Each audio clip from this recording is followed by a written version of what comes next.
All right. Oh. All right. Good morning, everybody. Welcome to the feast. Come on in. Take a seat. Welcome to worship today. I'm going to make you very tired of hearing the same thing over and over again, but we are getting close to Easter. So 2 weeks from today is Easter Sunday, April the 20th. I know Joe is getting ready for Easter eggs. Let me talk about a few basic points. We will start at about 9 o'clock. Easter egg, I think, will be first, and then we will have some brunch. Brunch, what we're going to do is we're going to cater in a bunch of it so that we don't, because it's just too much work otherwise. But we may ask for an easy sign-up sheet where it's like, hey, can you bring a gallon of milk? Or can you bring some orange juice? Or, can you get a fruit tray or something? But we'll try to cater in all the stuff that requires cooking and ovens and all that kind of stuff. Also, invite your friends. Preston, in his hand, has... let me hold it up. Preston has some gorgeous little Easter invites here, something that's really easy to put into someone's hand.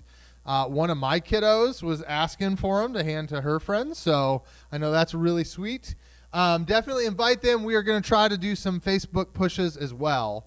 Along those lines, if you had a more prepared pastor... there would be already a Facebook event to RSVP to, but there should be by the end of today. So if you get an invite, the general rule we have for members here at the feast, if you are coming, say you're coming. And if you're not coming, just say you're interested. And that way we juice the algorithm one way or the other. So we would love for you to do that. If you watch us online and you're coming online, just put coming, whatever. Like just let's help generate interest. We'll probably put some money into advertising, pushing those posts a little bit too. Also, I try like this morning. I did a little live video on our Facebook page. Yep. If you see something like that in your feed, first of all, if you don't follow our page, that'd be nice. But also, if you see it, just give it a like. Again, juice the algorithms. I'm trying some more of those kinds of things. If you're with us online, I should say this every week. I hate it because it makes me feel gross. But, smash that like button or whatever they say. Like, please give us likes, subscribes. Those things help. Hey, it's just part of sharing the message of Jesus, okay? Everybody's shaking their head in the room, but it's important. If you will, push that stuff. All right. I found yesterday, Preston and I went to a little conference, a little one-day conference for church leaders. Lizzie went with us too. And they gave me something that I thought was really helpful. It was just sort of the pragmatics of the day, but I thought was helpful, and I want to share with you today. When we had times to reflect, they said there's 4 ways that you can reflect on what just happened. And they are, I wish I should have them on the screen, but I don't. Inspire. What did you find inspirational today? What did you find encouraging today? Inquire. What would you like to know more about? Irk. What ticked you off? And require. What does today make you do differently in your life? That's a really good way to evaluate church every Sunday. And so as we worship today, think about what today inspires me. What today brings questions? You can bring that up during Q&A. What today ticks me off? You can bring that up during Q&A too. We'll survive it. Or finally, what does it require of me? That's the trajectory thing we always talk about at this church, of what is it asking me to live differently this week. And so as we worship today, think about what inspires me, what brings me questions, what annoys me, and what is God asking of me. I think it's just a really helpful way to sort of filter through the things that we do in worship. We're going to sing together. We're going to have a lesson and all those things. Again, if you're online, welcome. If you're here in the room, welcome. Let me pray. God, thank you for your goodness and your the ways that you care for us. Please help us to serve you well. In Jesus' name we pray. Amen.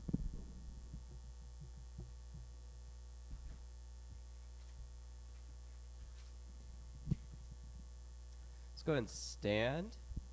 Am I on? Maybe? Doesn't sound.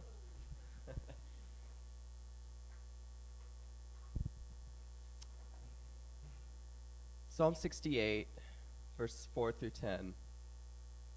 Sing to God, sing in praise of his name, Extol him who rides on the clouds. Rejoice before him. His name is the Lord. A father to the fatherless, a defender of widows, is God in his holy dwelling. God sets the lonely in families. He leads out the prisoners with singing. But the rebellious lived in a sun-scorched land.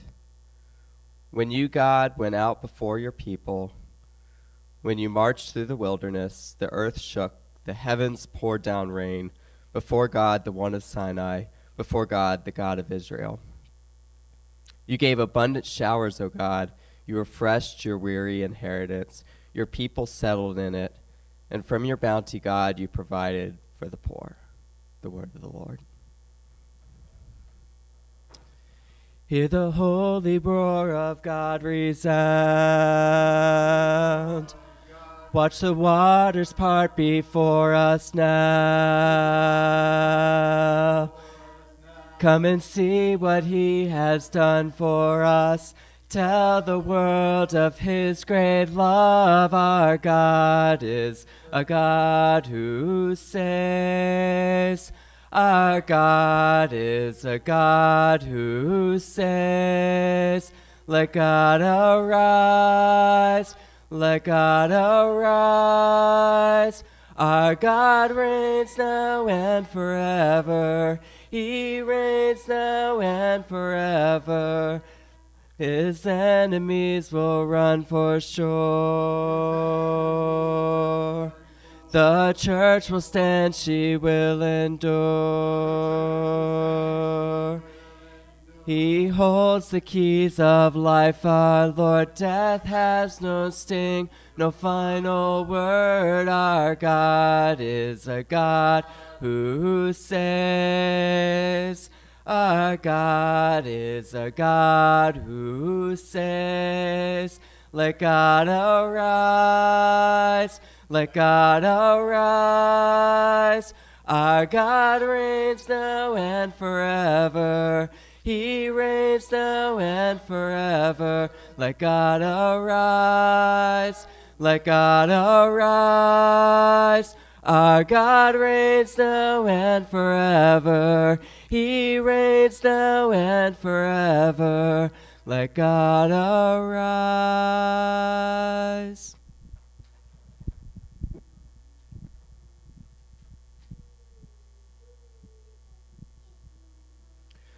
Holy Lord, most holy Lord, you alone are worthy of my praise. O holy Lord, most holy Lord, with all of my heart I sing. Great are you, Lord, worthy of praise, holy and true. Great are you, Lord, most holy Lord. Holy Lord, most holy Lord, you alone are worthy of my praise. O holy Lord, most holy Lord, with all of my heart I sing. Great are you, Lord, worthy of praise, holy and true. Great are you, Lord, most holy Lord. Great are you, Lord, worthy of all of my praise, holy and true. Great are you, Lord, most holy Lord. You may be seated.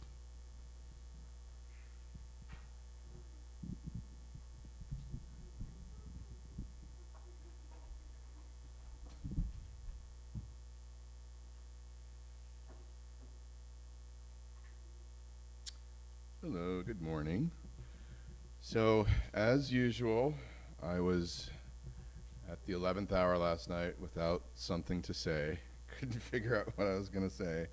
But then I looked at my phone, and one of my notifications was for reading of liturgies, which I have an app that has all sorts of liturgy on it, and I've written a couple of my own, and I find that liturgy, I think this is kind of why it was written in the first place, liturgy often helps me pray when I don't know how to pray for a situation or don't know what to say. And this app that I have has like liturgies for all sorts of things, like for upon hearing bird song, or you know, if you hear sirens, emergency. It just is really cool. All these different thoughts that people have had and prayers that they've written that we can utilize for when we don't know what to say. So I wanted to read one, not from this app. It's actually a liturgy that I heard from Pastor Brian Zond of Word of Life Ministries several years ago, way before I moved here. I don't know if he wrote it or not, or if he's just quoting it from someplace else. But I'd like to read it. It's kind of my favorite one. I've memorized it. And then if I have time, it's short. I'd like to go through it a couple lines and explain why it's meaningful and what we might be able to take from it. So it goes like this. Christ above me, very God of very God. Christ below me, incarnate of the earth. Christ before me when seeing. Christ behind me when unseeing. Christ on my right hand in my strength. Christ on my left in my weakness. Christ all around me, filling all things with himself. Christ within me, formed by faith. So, as I was thinking about that last night and this morning on the drive here, kind of realized it kind of was finally able to articulate why I like this one so much. Because in 8 lines, it kind of sums up for me just everything God is, and I can kind of, you know, meditate on that in one paragraph. So the first line, Christ above me, very God of very God. I think that speaks to the divinity of Christ. Christ below me, incarnate of the earth. I think that speaks to God becoming human. Christ before me when seeing. For me, that speaks of, I know that God speaks to people in different ways, and I think when God speaks to me, it's when I'm feeling really, really comfortable and certain about a decision, like when it just seems to click, and when I feel like, okay, this direction makes a lot of sense. I've found that is like, that's when I'm kind of plugged into the wisdom of Christ. So when I'm seeing clearly, that's like Christ before me in those moments.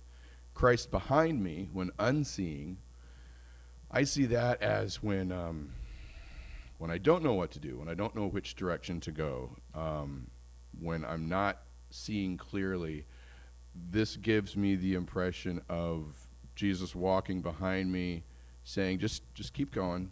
I've got you. If you fall, if you make the wrong choice, I'm here to catch you. Christ on my right hand in my strength. I feel like that means for me when I am in a moment where I am like aligned with God, aligned with, like if I've done something that I know is right and good, and I feel like God and I are really just in sync in this moment, in this action, I feel strong. It's not so much about getting through something for me. Strength for me is when I feel like I'm aligned with God. Christ on my left in my weakness. That makes me think of moments when I am not aligned with God, doing something or saying something or thinking something, And I get the sense that Jesus is still there, but with that gentle whisper of like, you know what you should do in this situation. Let's do that thing. You should really do. It's not condemning, but it's more a gentle reminder of how to do better in those moments of weakness. And Christ all around me, filling all things with himself. That, I feel like that comes from the statement of Paul of Christ is all in all. And I see that line mirror that first line, Christ above me, very God of very God, Christ all around me, filling all things with himself. That just gives me this impression of God as being the foundation of reality. Everything that lives and moves has its being through God. Like there is nothing that is outside of God. We are all in Christ. And then Christ within me, formed by faith. The first two lines the first line and the second to last line seem to take a very expansive view of God. And then in the second line and the last line, it kind of brings that expansiveness down to a human level. Christ above me, very God of very God. And then you bring that down to Christ below me, incarnate of the earth. To me mirrors Christ all around me, filling all things with himself. And that expansiveness, that power, that inclusivity is within me, within all of us, formed by our faith. So, since I don't feel like I pray very well extemporaneously, I'll read it again for our communion, and I guess just with the suggestion that if a lot of value can be found in liturgy, if you're ever in a place where you don't know what to say. So I'll read it again, and then we can come up and do communion. Christ above me, very God of very God. Christ below me, incarnate of the earth. Christ before me when seeing. Christ behind me when unseeing. Christ on my right hand in my strength. Christ on my left hand in my weakness. Christ all around me, filling all things with himself, Christ within me, formed by faith. All right.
Lord, I come, I confess, bowing here I find my rest.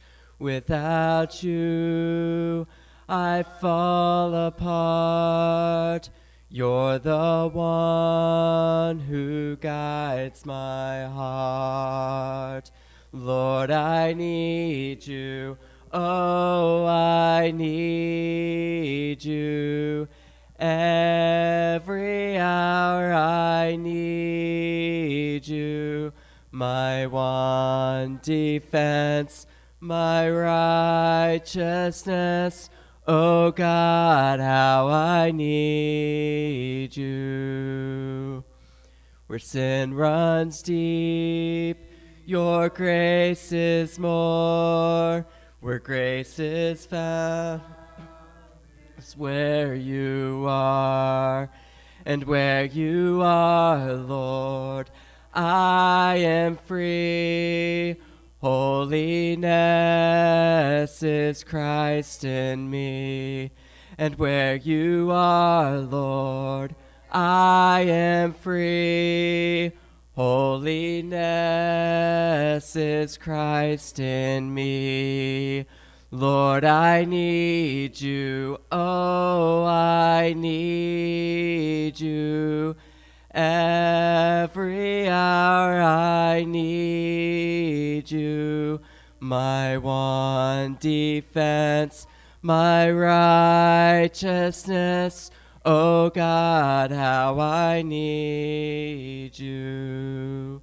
So teach my song to rise to you when temptation comes my way. And when I cannot stand, I'll fall on you. Jesus, you're my hope and stay. And when I cannot stand, I'll fall on you. Jesus, you're my hope and stay. Lord, I need you. Oh, I need you. Every hour I need you.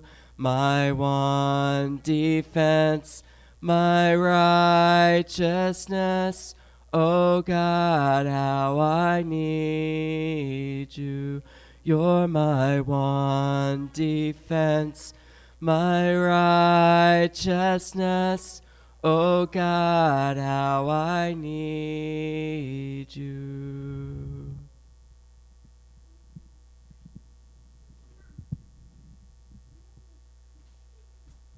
All right, kiddos, it is time for kids class back in the classroom, so you can be dismissed. Jesus loves me, this I know, for the Bible tells me so. Little ones to him belong. They are weak, but he is strong. Yes, Jesus loves me. Yes, Jesus loves me. Yes, Jesus loves me. The Bible tells me so.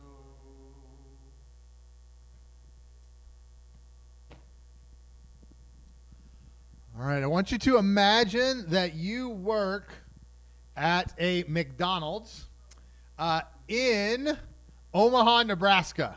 In fact, this particular McDonald's in Omaha, Nebraska. I think it's actually been revamped to the newer style ones, but this picture on the internet looks better. So you work at this McDonald's, and you're in the drive-thru window, and you notice that there is a little old man who comes through your drive-thru every single workday. And he's a sweet, kind little old man. He drives a nice car, but a pretty old nice car. And he comes through, and the thing that's peculiar about him is two things. One thing, he orders pretty much the same thing every time. Well, we'll make it three things. He orders pretty much the same thing every time. The thing he orders is 2 plain sausage patties, right? Who doesn't get a sandwich? Just the sausage patties. And he knows that the sausage patties are going to equal $2.61. And every time he pulls into his little, like that little pocket you have on your car door, and he pulls out exact change of $2.61, and he gives it to you every day. And you think, what a weird old man. Why in the world does he do this? So one day, you see him every day, you don't think about it, whatever. One day you're on your break, and you are eating something that costs more than $2.61. And you're eating your food, and you see the old man is on TV. And the old man is talking on CNBC or something like that. And you're like, why in the world would anyone be talking to my little old man that buys the sausage patties? And then you discover that your little old man is Warren Buffett. This is true. Warren Buffett, the famous investor who some of you may or may not know, is currently worth approximately $165 billion. He is known as being an incredible investor. They call him the Oracle of Omaha. He just knows what's happening in the market. To give you a recent thing, back in January, it came out that his company had sold a whole bunch of stock and was holding a lot of money in cash. And everybody said, well, that's stupid. Why are you holding your money in cash? Has anyone known what the stock market has done since mid-January? He's brilliant. The guy somehow just knows what's going on. You don't get $165 billion without that. But this was, at least for years, his tradition. He had 3 different orders at McDonald's. One was 2 sausage patties. One was a sausage biscuit, and the other was a bacon, egg, and cheese biscuit. He knew exactly what they cost, and he would look at his wife, and he'd go, today is a $2.61 day. And she would hand him $2.61, and he would pay exact cash at McDonald's every day. Yeah, his wife's in charge of the money. There is so many questions I want to know about this. First of all, this guy's like 92 or something. How do you live to 92 eating McDonald's sausage patties every day, right? Like Morgan Spurlock must have been off because this guy eats McDonald's all the time and he's still fit as a fiddle. But also, if you had $165 billion, would you, A, be eating McDonald's at all? And B, if you did, wouldn't you splurge for a little bit more? My average McDonald's breakfast, when I get it, is about $7, right? And I'm not rich, but this guy would every day buy $2.61 of McDonald's, and then he would open up a Coke in his office from the fridge so that he saved money. What a bizarre, weird gentleman. It's kind of funny. I grew up, my grandparents were from Omaha, and they were not particularly Christian people. And so I can tell you, I don't know how my grandfather felt about Jesus, but he loved Warren Buffett because this guy's sense of money and resources and how he used it was just something he really respected. And so it brought me to an interesting question. If I was that rich, what would I do with my money? The reality is that some of us would not do anything different. Some of you are saving people. Some of you like scrimping your pennies, and some of you just by definition don't like to spend. And so some of you, if you had $165 billion, would be like him buying the cheapest breakfast at McDonald's every day. Others of us would be at a 5-star restaurant immediately getting truffles grated over the top of our omelet. Because, hey, I've got $165 billion. Why not? Throw some gold on top of it while you're at it, right? I've got the money. I should spend it. And we're just different that way. Our personalities are different. I noticed this with my kids. One of the fun things about having 4 kids who all come from the same DNA pool and are all being raised in the same house is how different they are still. And one of those things is money. Some of my kids, generally my kids are pretty good, but some of my kids, they save and they save and they save and they don't want to spend anything. And others of my kids are like, hey, Dad, could I get extra money for allowance this week? And I'm like, why? And because I want more money so that I can spend more money, right? They're just not, they don't think about it that way. And we're all different that way. We know this in relationships. Hopefully you and your significant other have not had this experience, but money fights in marriage stink. They're hard because to some degree we are just at fundamental disagreements sometimes. I think depending on who you ask, something like 1 out of every 3 divorces happens because they cannot get along about money. And so they end up just leaving each other rather than having that fight one more time about how they're going to budget their cash, how they're going to spend their resources. We're living in a world that fights a lot about resources. A lot of the anger that you see on the news is about how much money does the government have And how much debt does the government have? And what are we going to do about the debt? And are we going to cut spending? Or are we going to raise taxes? Or are we going to raise tariffs? Right? Like, have you heard about this at all, like in the last couple of weeks, right? Like, this is a thing that everybody's really mad about. Because at the core of it, it's a discussion about how are we going to spend the time and the money that we've got. Where are our resources going to go? And this is a core corroding factor in relationships and communities of how are we going to spend our money. Are we going to go through the drive-through line and spend $2.61, or are we going to splurge on something nicer? And if we do, where does the money come from? Who pays it? Why does it get paid? All that kind of stuff. And so today, that's what we're going to explore. What do we do with our resources? How do we treat our resources? And how does God want us to think about the things that we have available to us? Today's stories come from a weird spot in Scripture, all right? Some of us on Thursday nights have been going through the book of Revelation, and we've been studying how that book is difficult to understand. And you may or may not know, Jesus in the Gospels has his own, what we call the mini apocalypse, the little apocalypse. There's a chapter in both Matthew and Luke, I believe, where Jesus starts talking like Revelation. He starts using really coded language and starts talking about a big catastrophe coming. And it's called the little apocalypse because, the book of Revelation's, I should know this, 23, 28 chapters long. What? Right? Like, whatever. It's a big book.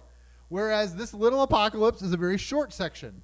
And Jesus basically says, hey, something bad is coming, and when it comes, literally head for the hills. In fact, that may be where the phrase head for the hills comes from. Jesus says, like, you guys need to flee to the hills around Jerusalem when this terrible thing comes. And it's a scary, weird passage. It's a passage that some people believe is about the destruction of Jerusalem in 70 AD. And other people think it's about the end of the world. And if you really want to start a good fight, walk into a bar full of theologians and say, hey, what was Jesus talking about in the mini apocalypse? And just throw that in there and run out the door and watch them kill each other, because they will fight about what's the way to understand this passage. And what's interesting, and this is also, as we said last week, these are one of the parables Jesus says in the last week of his life. So to give you context, Jesus has got increased opposition. His opponents are starting to get ready to kill him. And in the middle of that, he goes, by the way, it's all going to end soon. And whether it's the end of the world or the temple doesn't really matter.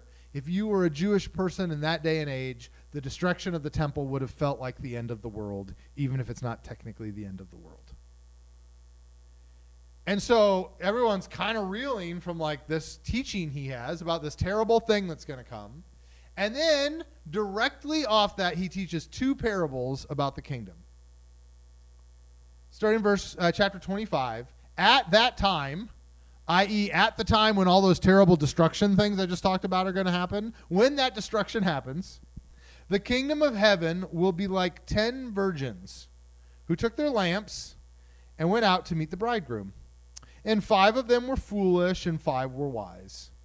The foolish ones took their lamps, but did not take any oil with them. The wise ones, however, took oil in jars along with their lamps. And the bridegroom was a long time in coming, and they all became drowsy, and they fell asleep. At midnight, the cry rang out, "Here's the bridegroom, come out to meet him." And then all the virgins woke up and trimmed their lamps. The foolish one said to the wise, "Give us some of your oil, our lamps are going out." "No," they replied, "there may not be enough for both us and you. Instead, go to those who sell oil and buy some for yourselves." But while they were on their way to buy the oil, the bridegroom arrived. The virgins who were ready went with him into the wedding banquet, and the door was shut. Later, the others also came. "Look, Lord," they said, "open the door for us." And he replied, "Truly I tell you, I don't know you. Therefore keep watch, because you do not know the day or the hour." All right, this one's a weird one because we don't know what's going on at all, right? This is not what our weddings look like. The fact that it's virgins around a wedding, I think, messes with our brain too, because we're just Americans and we start thinking about things that it's not about, okay? So here's the general gist of this. First of all, you need to know something about ancient oil lamps. I used to have one back in the office. I don't now. But ancient oil lamps are just little clay jars, for lack of a better term. They're very squat, but they were sort of like a circle with a little spout on it. All right? So just imagine almost like what's the thing you put on the table so it doesn't put a ring when you put your cup on it? A coaster. And it's like the size of a coaster, but about this tall, and it's got a little spout on it. And what you'd do is you'd pour oil into it, and then you'd put a little wick, a little piece of cloth or string, and then would light it. And, well, you wouldn't light it like this. They didn't have lighters. But nonetheless, you would light it, and that's the way it would burn. And it would burn the oil that was soaking up through the wick. And if you ran out of oil, you couldn't light your lamp. So that's the first part you got to understand. The second part is that Jewish weddings had these stages to them. And basically what would happen is your parents, the groom's parents and the bride's parents would work together. They'd work out an agreement. And after the agreement was made, you would be sort of engaged and technically married, but you would not consummate the marriage and you would not live together until the groom could prepare a home for the two of you. And so after that agreement was made, the groom would go off and build a room on a mom and dad's house or build a house for themselves, prepare a space for the bride to come and be her new home. And so the bride and her bridesmaids would kind of just sit around waiting for the groom to show up. And when he finally showed up and said, "Hey, I built the house, we're ready to go," then you'd have a big festival and feast. And that would be sort of the wedding day. And then he would take her and take them home to their new house. So that's what this story is. Jesus says that God's rule in the world, when this calamitous thing happens, what it's going to be like is Jesus is going to come back like a groom who's prepared a home for his bride. And her bridesmaids, there's going to be 5 dumb ones and 5 smart ones. And the 5 dumb bridesmaids, we never call it the 5 dumb bridesmaids, but that's what's going on here. They're not ready. They don't have oil. And so they start falling asleep at night. Their lamps burn out. They're done. And they hear the groom's coming. And they're like, "Oh, geez, my lamp's out." And they need oil. And the other ones, it's very interesting that like Christian charity is not lifted up here. It's not like, "But share what you have with the other one." No, they're like, "I only got enough for me, sister. Go find your own." And so they kick the other bridesmaids out to go get their own stuff. And Jesus says they'll all come, and the ones who are prepared will go in with the groom and the bride, and they will enjoy the celebration and the dinner. And the ones who are not prepared will just get left out. The story is one of be prepared for Christ's return.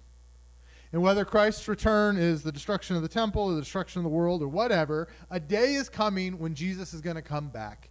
And when that day comes, be ready. Don't be lazy and caught off guard. All right, here's the second parable. Again, it will be like a man going on a journey who called his servants and entrusted his wealth to them. To one he gave 5 bags of gold, and to another 2 bags, and to another 1 bag, and each according to his ability. And then he went on his journey. The man who had received 5 bags of gold went at once and put the money to work and gained 5 bags more. So also the one with 2 bags of gold gained 2 more. But the one who had received 1 bag went off, dug a hole in the ground, and hid his master's money. After a long time, the master of those servants returned and settled accounts with each of them. The man who had received 5 bags of gold brought the other 5. "Master," he said, "you entrusted me with 5 bags of gold. See, I gained 5 more." His master replied, "Well done, good and faithful servant. You have been faithful with a few things. I'll put you in charge of many things. Come and share your master's happiness."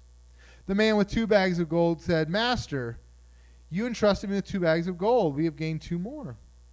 His master replied, "Well done, good and faithful servant. You have been faithful with a few things. I'll put you in charge of many things. Come and share your master's happiness." And then the man who had received 1 bag of gold came. "Master," he said, "I knew you were a hard man, harvesting where you have not sown and gathering where you have not scattered seed. So I was afraid and went out and hid your gold in the ground. See, here is what belongs to you." His master replied, "You wicked, lazy servant. So you knew that I harvested where I have not sown and gathered where I have not scattered seed? Well, then you should have put my money on deposit with the bankers, so that when I returned, I would received it back with interest. So take the bag of gold from him and give it to the one who has 10 bags. For whoever has will be given more, and they will have an abundance. And whoever does not have, even what they have, will be taken from them. And throw that worthless servant outside into the darkness, where there will be weeping and gnashing of teeth. This is probably a parable you're a little more familiar with. We usually do it the parable of the talents, because talents are a type of coin.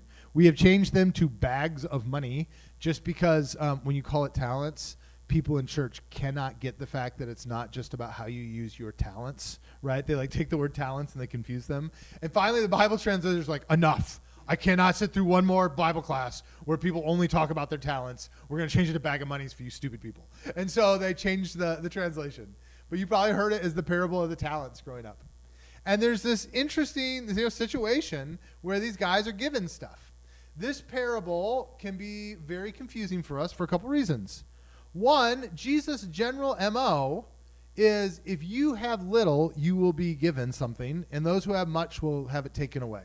Right? That whole reversal of wealth thing, the thing that Mary sings about at Christmas time, the least shall be first and the first shall be last. Well, in this one, Jesus goes, no. In this case, whoever has a lot is going to be given even more. And people who don't have any, it's going to get taken from them.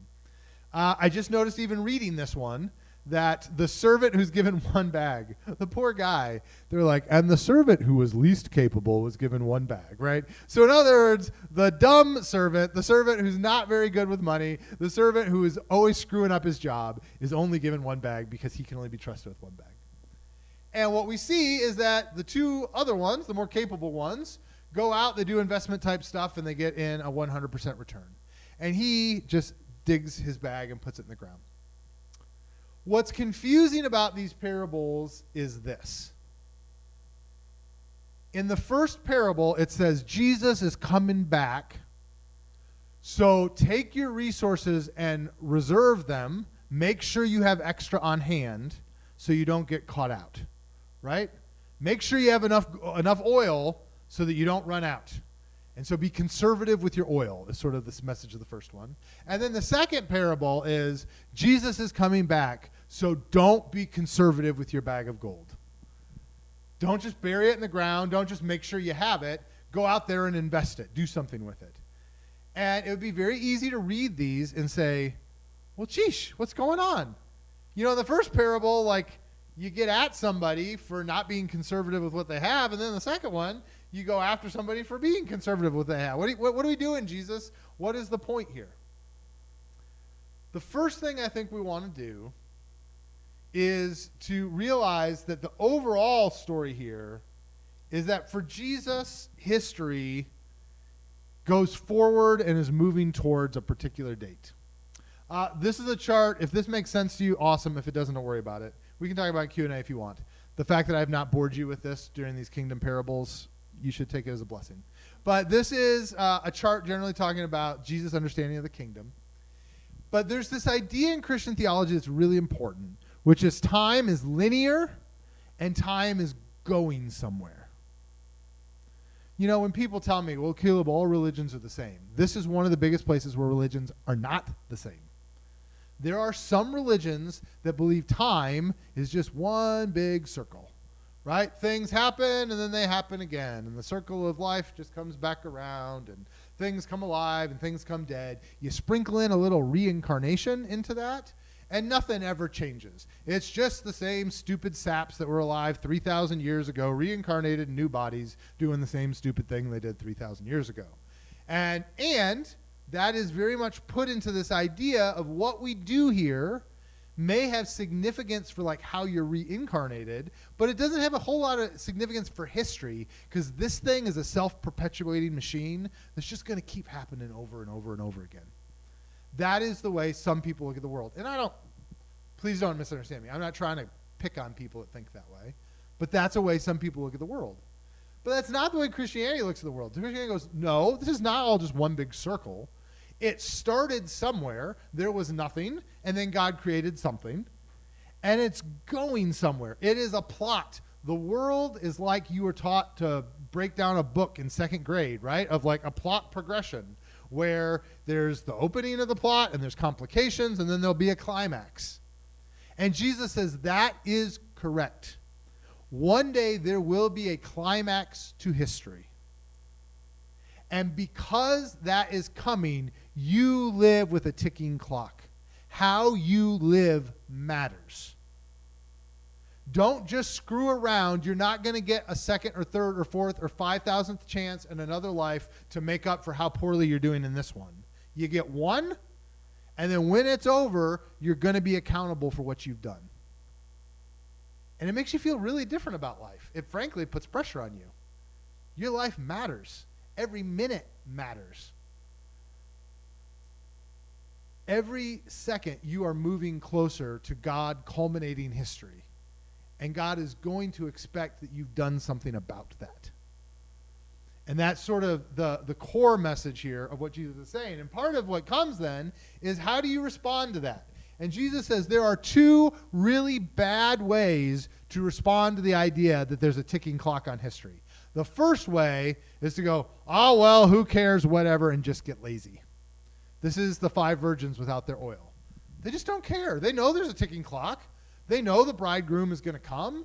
They know they need to be ready when he shows up. But they're like, that's a tomorrow problem. I won't worry about it. And they run out of time. They're not ready. Sort of like somebody's like, I'll study for my test tomorrow. I'll study for my test tomorrow. And then they find themselves at the desk and they're filling out the test and they go, there's no more time to study.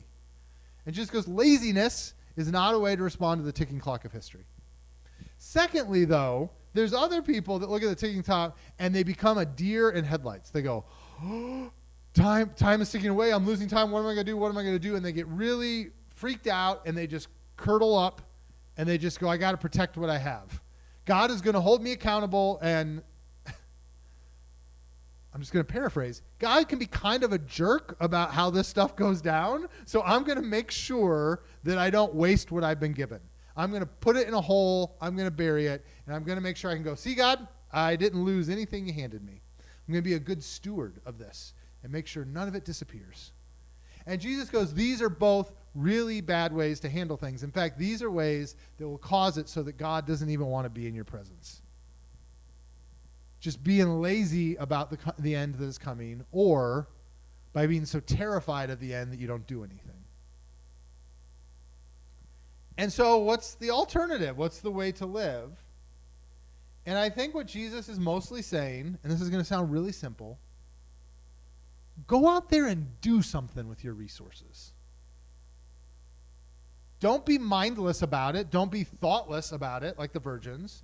But also don't be so scared about it that you don't do something. Go out there and do something. Try something. Even if you do something weak and you only get 3% interest where the other guy's got 100%, whatever. Try something. Do something. It's true of our money. It's true of our time. It's true of any resource that we have. Jesus' view of history, Jesus' view of our lives is that one day he's going to come back and he's going to say, what did you do with the time and the money and the effort and the energy and the relationships that I gave you? And he wants you to say, I tried to do something with them.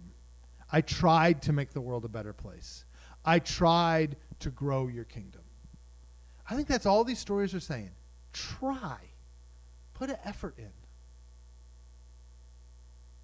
Now, this is really important. Let's talk about this at like a church level. And not maybe us specifically, but it'd be great if you want to apply it to us specifically. You know, churches exist, and they have money, and they've got staff, and they do activities and all that kind of stuff. And Jesus is saying, one day I'm going to come back and ask you how much you contributed to my project of making the world like the kingdom of God. And here's what I don't want to see. First of all, I don't want to see, we had church every Sunday, we worshiped like we were supposed to, and we never thought about what to do with the resources we have. You say, you're lazy. I came back and you've got nothing to show for your efforts because you're just lying about. I want you to do something more than be comfortable in your pew drinking your coffee. Like, there's something more to do in life. But then on the flip side, some churches, and you may have been in this church, the anxious church. Well, I mean, we have some resources, but we have to be good stewards. And if we spend the money the wrong way, then God's going to be really upset with us. And so we're going to set all the money, and we're going to put it in a bank account. We're never going to do anything with it. And we're going to make sure that we don't lose any of the money God gave us. And Jesus would say, no, you are going to have that taken from you and given to somebody else that took a shot at something. Roll the dice. Give it a go.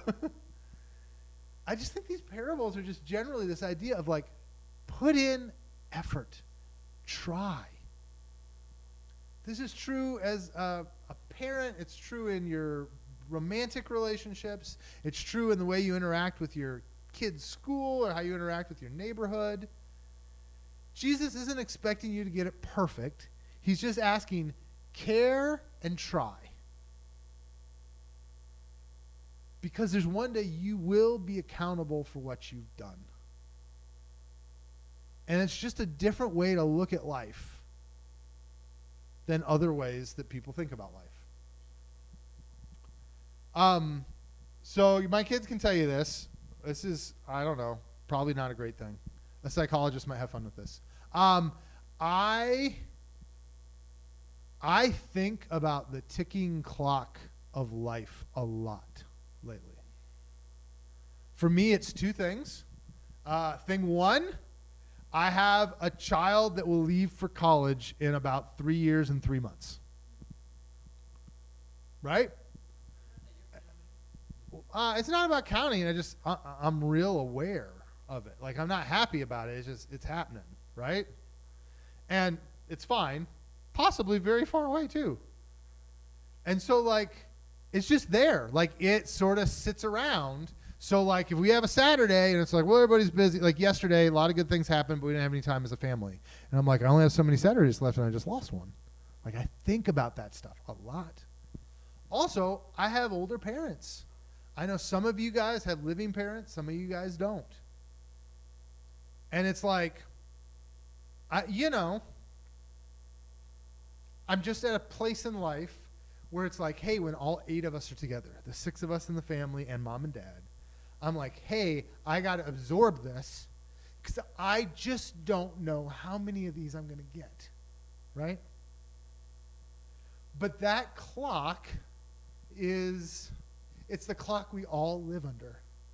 And Jesus doesn't actually make it better because Jesus goes, well, I don't know. I might come back tomorrow afternoon. You got 0 left, Caleb. And I'm like, oh, geez, Jesus, come on. Give me a break. But Jesus is saying, we're all under the clock. You don't know. And so how you spend that time matters. Christianity as a belief system has this deep sense that you have a responsibility, that you have so many dollars in your bank account and so many hours left before you die, and that you got to do something with them.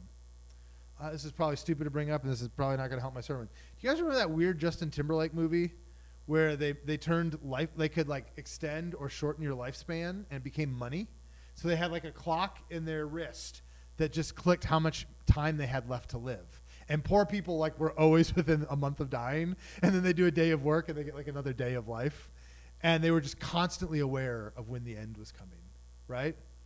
That sounds horrific. But there's also some kind of truth to like your time is your currency. How are you going to spend it? And Jesus says, all I ask, don't be lazy, don't do nothing. Go out there, give it a go, try to do something with it. Because history is moving towards a place where God's kingdom is experienced in full, contribute to what that is. All right. I don't know how any of you think about that sermon, so you have questions. Remember what we said earlier. Inspire, inquire, irk, right? Whatever it is. Yeah, Cassie. Yeah, go ahead.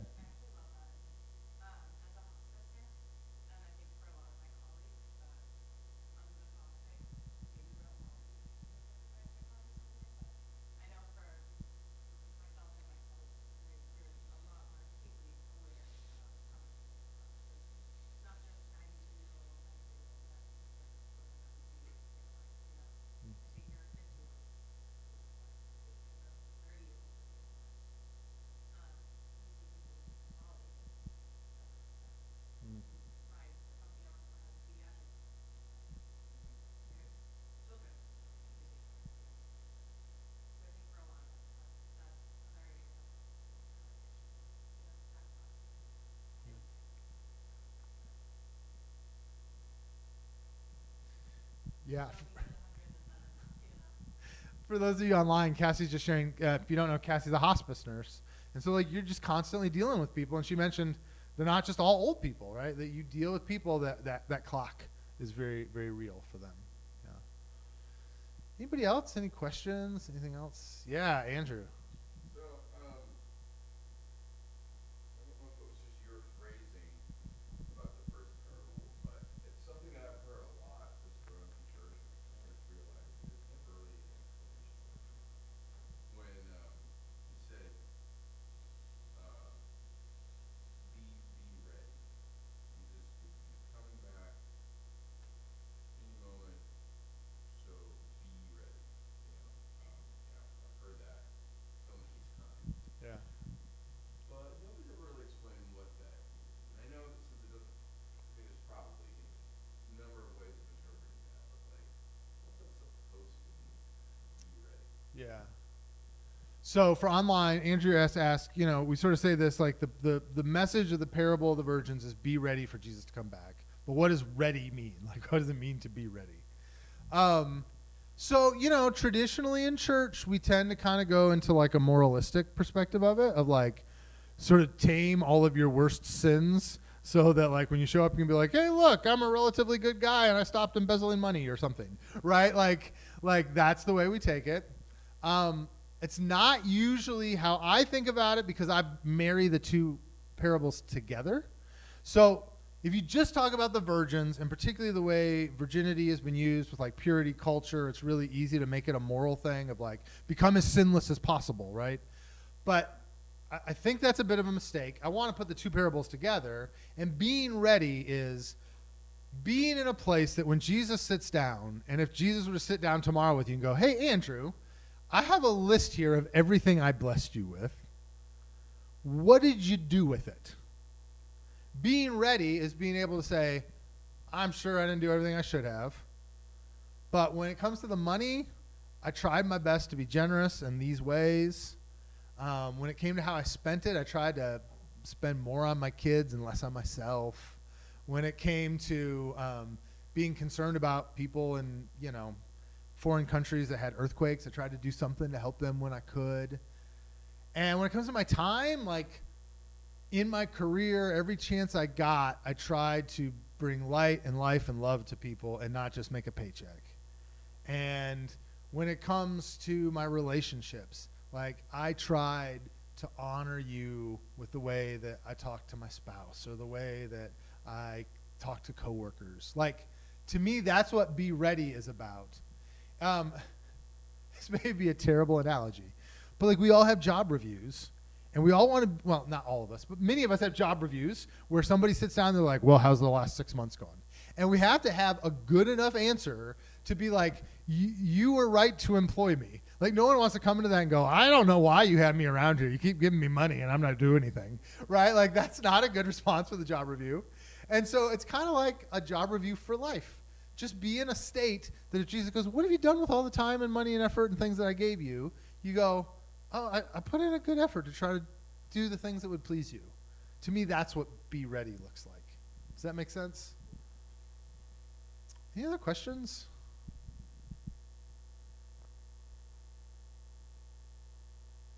Anyone? Going?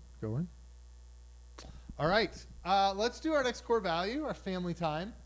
All right, let me make this announcement first before I forget. If you have helped us with worship in the past, I know some of you are in this room. I'm kind of looking at you to let you know that you're here. Here's what we want to try to do. We are going to pick a couple of songs. We are going to send them out to everybody. And we would like to put together a little feast church band for Easter to do a couple of songs like with a bigger group.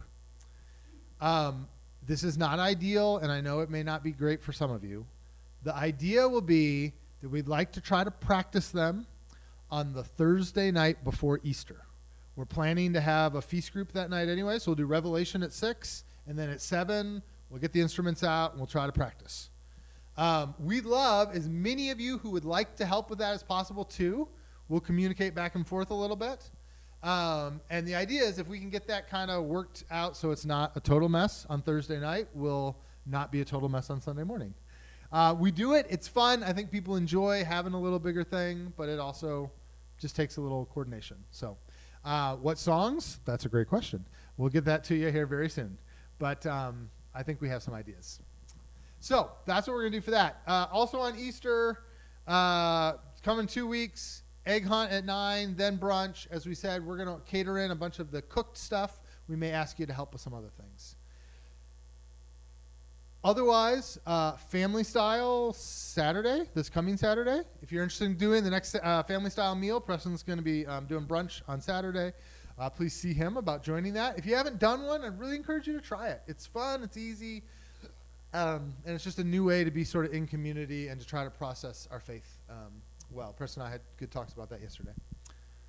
Alana is here to take your prayer requests. Good morning. Anything we can pray about? Stacia?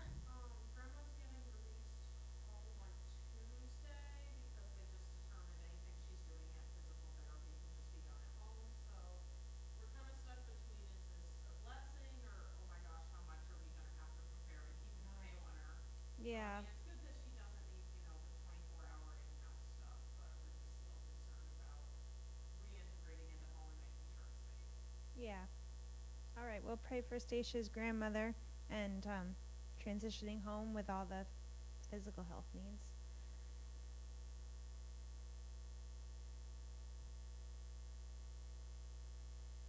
Your parents coming home this week? Yeah, they fly out Saturday and be here Sunday afternoon. All right. We'll pray for them. I guess Anna's coming back from Virginia today. Oh, okay. We might cross them in the air. All right. So we'll pray. Dear God, thank you for this community to come together today. I thank you for everyone here that we were able to make it on such a damp and dreary day to worship you. I pray for those traveling, Anna and Caleb's parents. Give them safe travels coming from so far. Please be with Stacia's grandmother as she's transitioning from a rehab facility back to home. I just pray that it's a safe decision, that her mom can provide the care that she needs, and that her grandmother can be safe at home and with the in-home supports, and give her strength at this time. It's in your son's name we pray. Amen. All right, next core value is generosity. If you'd like to give today, that would be excellent. I will start passing baskets. Along those lines, just we always appreciate your guys' generosity. If we don't say it enough, we're thankful, as our church, as we continue to operate and do things. Preston and I were talking about ministry stuff in our long car ride yesterday, and we're in a place right now where we're like, hey, we want to do this thing. And right now we can go, okay, let's just do it. Like, it's really nice. I've been in churches where it's like, we'd love to do this thing, but there's no money to. And we're in a decent space. There's things we've done to help make that happen and to provide that space. But we really are in a place right now to do things that we think are the right things to do, not just the cheap things to do. So thank you guys always for being generous. And if you'd like to give online, please do. The feastprovidence.org/give is always available to you. All right, trajectory. So here's my encouragement for you this week. And I don't know what this can be, little thing, big thing, spiritual thing, not spiritual thing.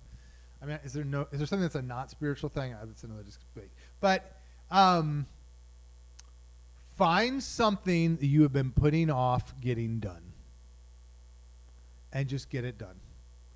That could be fixing a door handle at the house, getting the faucet to stop leaking. It could be calling somebody, you should really call, but you haven't talked to them in a while because they're annoying to talk to on the phone. Something, some can that you've been kicking down the road a while, and just be like, time's limited. And I don't know if I can kick that can down the road another week, so let's just take care of it now. Let's rip the Band-Aid off and get it done. there is something godly and kingdom oriented about saying the time is short. Let's go ahead and do it while we can. So find something this week to do. I just remembered, I should have mentioned this in family time. Evie's show and Jenny's show is next weekend, right? SpongeBob. If you guys want, if you have never gone to a show at Illuminate, it's really fun. It's really affordable. This show is SpongeBob, so the little ones should love it. And Evie is directing, so it's Friday and Saturday. There's a kids show on Wednesday night. If you want your kids to go and scream in the aisles and no one will care. I'm guessing with this show, there'll be a degree of aisle screaming on Friday and Saturday as well. But anyways, please do that. Support Jenny. Support Illuminate. It's a fun time, and it's just an easy way for us to show them how much we love them. So please do that. All right, that's all I have. Preston, do we have another song? We'll do one more song.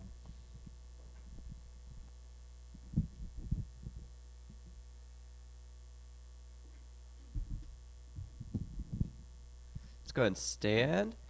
Also, I'm pretty sure that there's leftover postcards there to advertise for Easter, just to hand out to people around. Please take them all, because I have the ability to make more. So take those. They are for your use. Great is thy faithfulness, O God, my Father.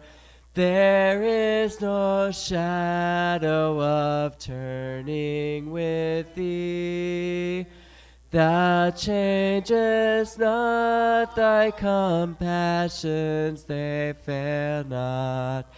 As thou hast been, thou forever wilt be.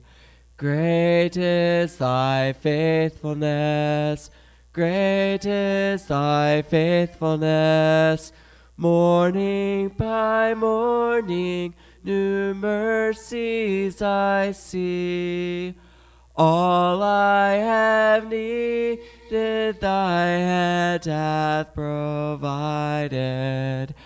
Great is thy faithfulness, Lord, unto me.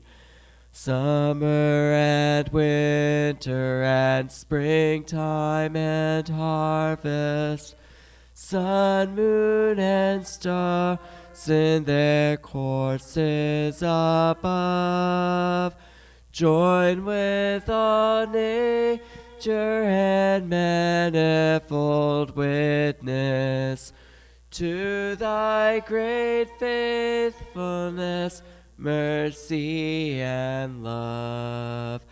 Great is thy faithfulness, great is thy faithfulness. Morning by morning, new mercies I see. All I have needed, thy hand hath provided. Great is thy faithfulness, Lord, unto me. Pardon for sin and a peace that endureth, thine own dear presence to cheer and to guide, strength for today and bright hope for tomorrow, blessings all mine with 10,000 beside. Great is thy faithfulness, great is thy faithfulness. Morning by morning, new mercies I see. All I have needed, thy hand hath provided. Great is thy faithfulness, Lord, unto me. Peace be with you.